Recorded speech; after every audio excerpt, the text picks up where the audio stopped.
If the Mona Lisa canvas ripped, I wouldn't care, 'cause I could picture you.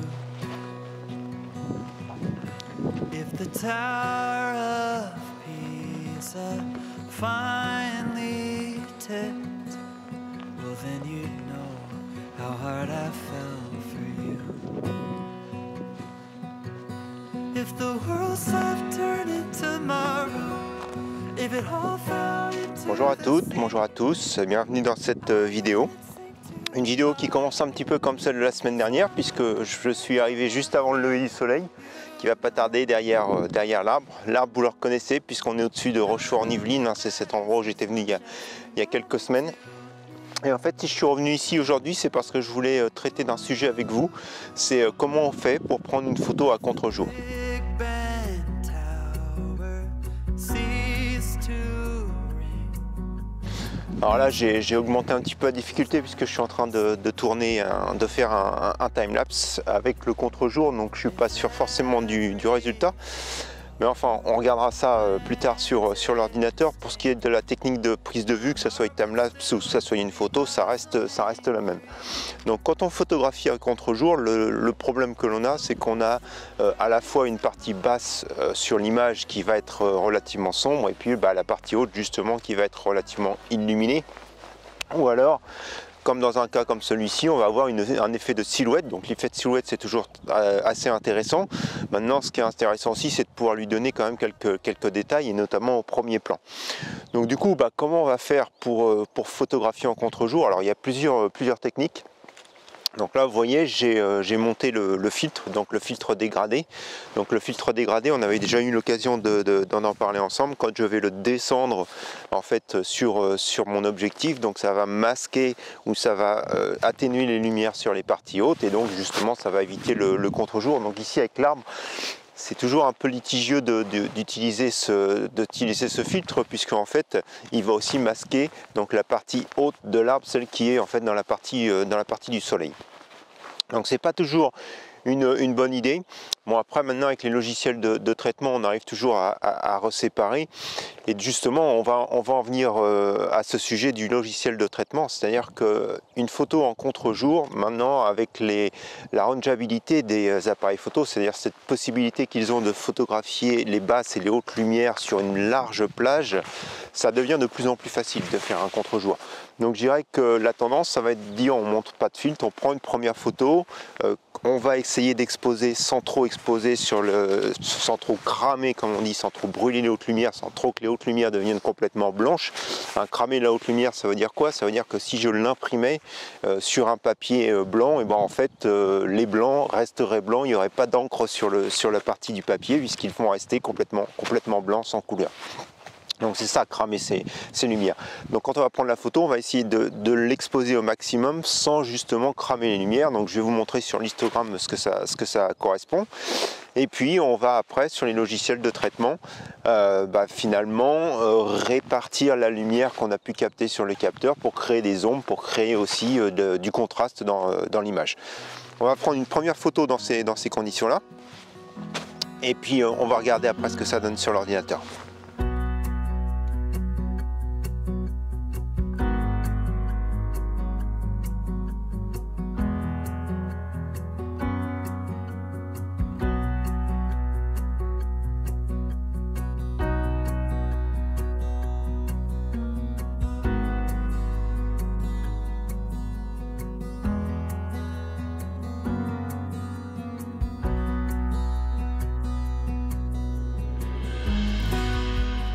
Je suis en position, donc j'ai intégré ce petit bosquet ici. Donc là le soleil se lève de plus en plus, il y a un avion qui passe, c'est pas sympa.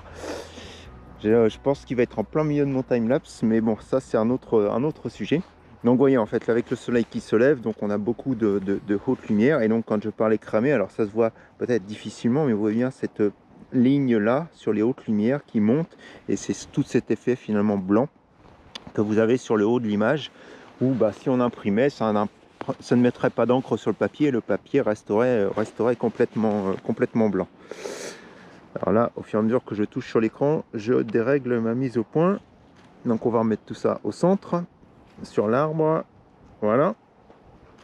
Et donc qu'est-ce que je vais faire? Je vais descendre ma vitesse. Et donc en descendant ma vitesse, donc je vais descendre ma vitesse. Et vous voyez bien que quand je descends ma vitesse, donc on commence à voir dans les hautes lumières qu'on commence à diminuer l'intensité dans les hautes lumières. Par contre là on est très fort dans les basses lumières. Donc il faut trouver l'équilibre. Donc l'équilibre, ça peut être ici ou ici. Ici je pense que ça sera mieux. Bon, le soleil se lève vite, donc je vais prendre ma première photo ici, une seule image, et puis on va regarder sur l'ordinateur comment on peut faire ressortir les ombres et rééquilibrer aussi dans les hautes lumières. Voici l'image, donc comme vous voyez hein, sur l'histogramme, donc beaucoup d'informations sur les basses lumières, beaucoup d'informations sur les hautes lumières, peut-être un petit peu moins, mais surtout beaucoup de contrastes qui manquent. Donc pourquoi c'est intéressant ici de ne pas avoir de haute lumière cramée? C'est parce que du coup, vous voyez, on a toujours du détail. Et si je baisse mes hautes lumières, vous voyez, on récupère de l'information. Alors je vais vraiment trop loin parce que ici, donc vous voyez, le ciel il perd un peu de sa valeur, mais vous voyez, on voit ce qui se passe ici. Vous voyez même la trace de l'avion qu'on a ici, qu'on ne voyait pas forcément au départ, parce qu'elle était effectivement dans la partie blanche, mais on voit bien que si on descend les hautes lumières, l'information elle est toujours là, puisque vous pouvez voir ici cette trace de l'avion. De la même manière, donc si on regarde sur l'arbre, on s'aperçoit que sur l'arbre il est plutôt noir, et pourtant si on pousse, ou du moins si on augmente les ombres, donc là si on les débouche, on s'aperçoit qu'on commence à récupérer certaines informations. Alors forcément sur l'arbre peut-être un petit peu moins, mais vous voyez que malgré tout on commence à récupérer des informations de couleur. Et puis sur cette partie là de la photo, là c'est flagrant puisqu'on a quasiment récupéré toutes les informations. Alors très honnêtement c'est un peu trop poussé, donc ce qu'il va faire sur ces images là, donc comme je vous ai dit, donc tout d'abord on va essayer de regarder un peu comment on peut augmenter au niveau de l'exposition sans non plus trop brûler, donc commencer à déboucher un petit peu au niveau des ombres à ce niveau là. Donc vous voyez ici on peut toujours regarder l'histogramme, on n'a pas dépassé. Donc effectivement on va être obligé de descendre les basses lumières, on va être obligé de sortir les ombres, mais plutôt que de faire ce traitement de manière générale, donc moi ce que je préfère plutôt faire, c'est que on va se mettre donc un filtre. Donc on va prendre un filtre ici dégradé linéaire, donc par exemple sur la partie basse de l'image, ici. Et donc du coup on va pouvoir faire ressortir les ombres, on va pouvoir faire ces réglages personnalisés sans avoir trop d'influence sur les hautes lumières. Donc on va pouvoir finalement, comme si on avait appliqué un filtre déjà à la prise de vue, on va pouvoir jouer sur la façon dont vous voyez on règle son image par cadran. Donc je le fais ici sur les parties de basse lumière. Bon, je le fais très rapidement hein, pour vous montrer, et je peux en rajouter un autre sur la partie haute. Donc sur la partie haute, ce que je peux faire, c'est que je vais rajouter un calque où je vais soustraire au premier. Donc je vais mettre un dégradé radial, donc je le mets voilà, il est là. Tac, je vais me le mettre sur l'arbre pour pas trop influencer sur cette partie-là. Et donc de la même manière, donc sur toute la partie rouge hein, que vous avez ici, et je vais pouvoir jouer soit en descendant mon exposition, mais c'est surtout en touchant sur les basses lumières. Donc vous voyez, après il faut pas trop en mettre, parce que sinon on va commencer à créer donc cette partie bleutée. Tac, et je pense que ce qui est intéressant ici là, c'est de faire ressortir un petit peu plus la lumière jaune qu'on avait notamment dans le bas, et puis les teintes violettes qu'on avait sur le nuage sans trop non plus les pousser. Donc là je pense qu'on est sur quelque chose qui est plutôt sympathique. Donc voilà, globalement tac, on va arrêter là, mais vous voyez en fait que sur cette image, donc avec une seule image, on peut déjà faire ressortir beaucoup d'informations. Alors je pense que ce qui serait peut-être intéressant, c'est d'avoir un autre filtre radial ici pour faire ressortir un peu les taches vertes. Mais voilà, globalement on est plutôt bien sur l'image, et surtout vous voyez, ce qui est important, c'est que ça soit dans les ombres ou dans les hautes lumières, je peux ressortir de l'information que je vais pouvoir donc avoir sur mon résultat final après développement, et que je ne voyais pas forcément lorsque j'étais sur le terrain.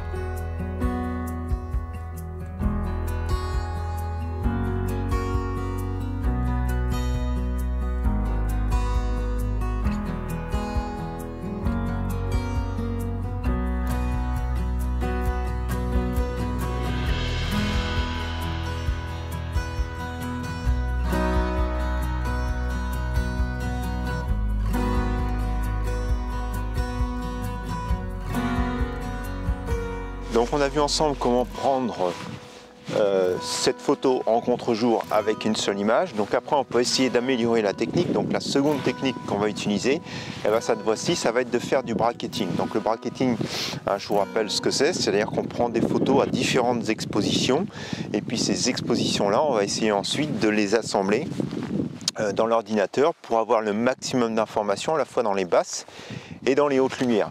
Alors le bracketing, comment ça se réalise? Vous pouvez tout simplement faire vos photos manuellement à différentes expositions, et puis sinon donc vous avez sur l'appareil photo cette petite fonction le plus et le moins, qui est les IL. Donc on met plus ou moins d'IL. Et donc c'est ça qui va vous sous-exposer ou vous surexposer votre image. Donc un bracketing peut commencer avec simplement 3 images. Donc vous allez faire une image à l'exposition qu'on va dire centrale et puis une image à plus ou moins donc cette valeur IL qui va être forcément la même. Donc par exemple plus 0,3, moins 0,3, plus 0,7, moins 0,7. Mais voilà, vous comprenez le principe. Donc autour de cette image centrale, on va prendre 2 expositions, une surexposée et une sous-exposée. Et puis on peut aller jusqu'à 5, 7, on peut faire plusieurs images. Je dirais qu'en général, suivant justement cette plage dynamique que l'on va avoir besoin de photographier, on va prendre entre 3 et 5 images au total. Là on va faire l'essai, je vais prendre 5 images, mais je pense que dans ces conditions-là, pour l'instant avec 3 images, ça aurait très bien pu marcher. Alors là c'est assez sympa, je pense que ça ne doit malheureusement pas se voir derrière moi. Le soleil montant un petit peu plus haut, on commence à voir des couleurs jaunes un peu autour de l'arbre, c'est assez sympathique. Le timelapse continue à tourner, je croise les doigts que ça va marcher comme je le souhaitais, et puis on verra ça en fin de vidéo. Dernière petite précision avant qu'on passe sur l'appareil photo. Donc ces IL que vous allez augmenter plus quelque chose ou moins quelque chose, donc ça correspond, comme je vous le disais, à la surexposition et la sous-exposition. Donc si vous partez dans les valeurs positives, vous allez surexposer votre image, donc plus 0,3, plus 0,7, plus 1 et ainsi de suite, vous commencez à surexposer de plus en plus votre image, et à l'inverse, moins 0,3, moins 0,7, moins 1 et ainsi de suite. Dans les valeurs négatives, vous allez sous-exposer votre image. Donc ça, c'est gardé en tête, ça marche dans le même sens en fait. Plus on surexpose, moins on sous-expose l'image. Maintenant, on regarde ça sur l'appareil photo. Donc en fait, ce que je vais faire, c'est que je vais prendre une exposition qu'on va dire centrale, donc par exemple celle-ci. Et puis après, je vais faire 2 ou 4 autres images, donc avec une compensation négative et une compensation positive. Donc je vais commencer par exemple ici, on va faire 4 images, une à moins 0,7,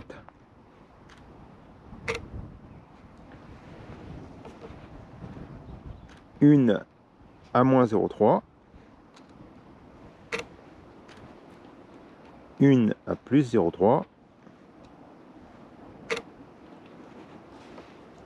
et une à plus 0,7.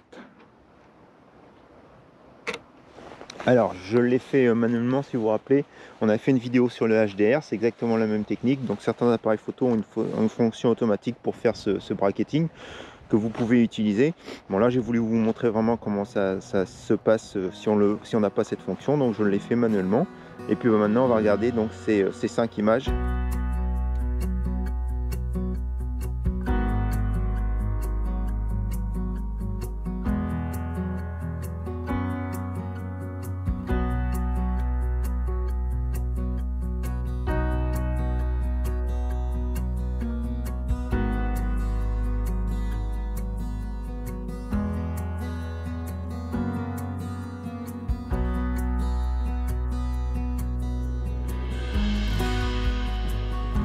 Alors voilà, la photographie à contre-jour, bien souvent on va l'utiliser pour mettre en valeur des silhouettes, hein. C'est ce que j'essayais de faire tout à l'heure sur les photos.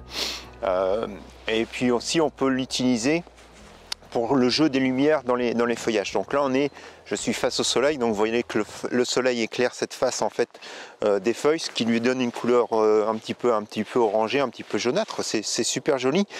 Mais maintenant on va se placer de l'autre côté et vous allez voir l'effet en fait du contre-jour dans ce feuillage naissant. Alors vous voyez que là, dans le feuillage un peu naissant qui est relativement fin, donc le soleil vient l'éclairer et ça donne un peu une luminosité qui reste beaucoup plus dans les verts, dans la couleur de la feuille, et qui est, je trouve, un petit peu plus sympathique. Alors après, toujours une question de goût, mais en tout cas, je trouve que ça marche bien. Donc là, on va essayer justement de faire une image en utilisant finalement ces côtés lumineux dans le vert, et puis en essayant de jouer donc avec la silhouette de mes deux arbres que j'ai derrière.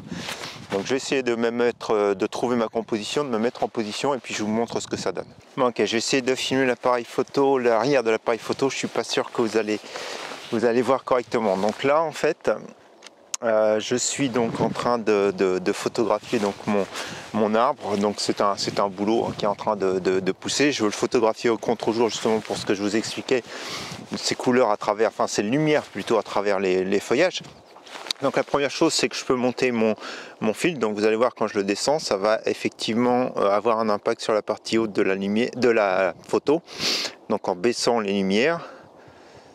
Mais bon, ça a aussi un impact sur l'arbre. Donc là, hop, on va rééclairer un petit peu, remonter, je veux dire. Donc là, je l'ai trop remonté. Je le redescends pour donner cet effet dans le ciel. Là, je suis pas trop mal. Je vais descendre ma vitesse pour ne pas... Ouais.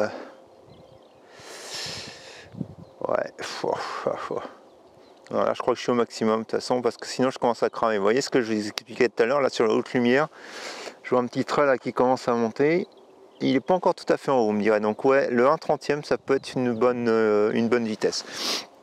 Donc du coup, je vais rester au 1/30e. Ah, par contre, je suis à F4. Je ne sais pas pourquoi je suis descendu à F4. J'ai dû faire des bêtises tout à l'heure. Donc on recommence les réglages. Donc je me mets à F8. Donc du coup, maintenant, forcément, je suis sous-exposé. On va... Alors là, j'ai du vent par contre. Donc 1/8e, ça va pas le faire.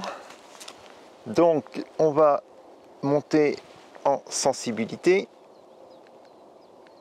Je vais aller chercher du 400 ASA. Hop, pour être tranquille là. Ouais, j'ai peut-être un peu trop exagéré, mais bon, comme je vois qu'il y a quand même du vent, je suis un peu inquiet là. Parce que les feuilles sont vraiment toutes fines, elles bougent pas mal. Donc du coup, on recommence. Vous voyez là, dans mes hautes lumières, comment je commence à être cramé. Donc on va essayer de descendre tout ça. Un 60e. Allez, là, je serai pas mal. Donc première photo. Une seule photo avec le filtre dégradé. La photo est dans la boîte. Je vais démonter mon filtre. Je vais aller le poser. Je vais sortir un peu du cadre. Donc la seconde image, on va la faire comme on l'a fait tout à l'heure. C'est-à-dire qu'on va mettre qu'une seule. On va essayer de le prendre en une seule image. Donc là, vous voyez, hein, je suis vraiment surexposé. Donc je continue à vraiment descendre. Alors j'espère que vous continuez à voir sur l'écran. C'est pas évident. Donc je vais continuer à descendre en fait mes hautes lumières. Donc, vous voyez là, j'ai donc d'après mon petit diagramme tout en haut, je serai à la bonne exposition, mais on voit bien que sur les hautes lumières, donc j'ai encore des hautes lumières un petit peu de surexposé. Là, on va continuer. Vous voyez là, on commence à voir la barre qui se décolle jusqu'à être plutôt pas mal. Donc on va se mettre ici. Donc cette fois-ci, donc là j'ai plus forcément besoin puisque j'ai retiré mon filtre, hein, donc du coup forcément j'ai gagné un peu en sensibilité, en luminosité je veux dire. Donc je vais descendre ma sensibilité. J'ai plus forcément besoin d'être à du 400 ASA, je vais me mettre à du 100 ASA pardon. Donc on va refaire le réglage. Donc tac tac tac, vous voyez dans les hautes lumières, on continue à monter. Là je suis surexposé. Là, je suis pas trop mal. Ici, donc 1/200e f8, ISO 100. Et puis donc après, on va refaire les mêmes choses, mais cette fois-ci, donc avec le bracketing. Donc je vais garder ma même image centrale. Je vais faire un bracketing. Donc je vais juste faire 3 images. Une à moins 0,3, donc sous-exposé de moins 0,3.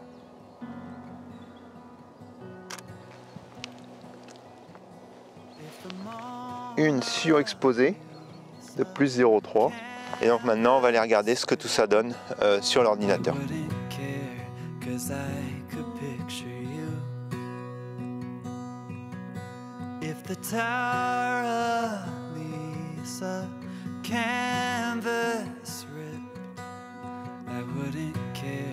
'cause I could picture you. If the Tower of Lisa canvas ripped, I wouldn't care, 'cause I could picture you. If the Tower of Pisa finally tipped, well then you'd know how hard I fell for you. If the world stopped turning tomorrow, if it all fell into the sea, I'd let it sink to the bottom, 'cause I only care about one thing, you. Donc vous avez vu deux exemples, 3 fois la même technique utilisée avec le filtre en une seule image et puis avec le bracketing. Donc comme vous voyez le filtre c'est toujours assez compliqué parce que le filtre, tant que l'horizon est bien plat, effectivement ça va être super intéressant à utiliser. Quand il commence à y avoir des formes un peu tout autour, on voit ce contraste finalement dans les parties hautes qui sont elles aussi sous-exposées dans les silhouettes, et donc c'est toujours un petit peu embêtant. Donc le filtre a ses limites, le filtre est super intéressant, mais le filtre a ses limites, c'est ce qu'il faut garder en mémoire. Et par contre le bracketing, c'est ce qui va marcher tout le temps. Parce que le bracketing, ça veut dire que vous avez votre image unique, celle que vous avez prise à l'exposition centrale, et puis vous avez des images autour pour pouvoir récupérer un peu d'informations dans les hautes et les basses lumières. Donc j'aurais tendance à vous dire que voilà, la meilleure technique, vous l'avez vu donc sur le contre-jour, c'est finalement le bracketing, donc au moins avec 3 images, parce que là vous êtes sûr que vous avez l'image unique, donc celle que vous allez exposer sans trop surexposer les hautes lumières comme je vous l'ai montré sur l'histogramme. Vous prenez les 2 autres expositions de chaque côté et puis vous avez donc toutes les informations nécessaires pour finalement avoir une bonne image, une belle image en contre-jour. J'espère que la vidéo d'aujourd'hui vous aura plu, qu'elle vous aura amené des informations pour prendre des photos en contre-jour. Si c'est le cas, vous connaissez la petite musique, n'hésitez pas, un petit pouce en l'air, partagez, commentez. Et puis moi, il ne reste plus qu'à vous souhaiter un bon dimanche, une bonne semaine, et puis on se dit à la semaine prochaine pour de nouvelles expériences photographiques. Allez, bonne semaine à vous, au revoir. Sink to the bottom, 'cause I only care about one thing, you know. No, none of it matters as much as you matter to me. No, none of it matters as much as you matter to me.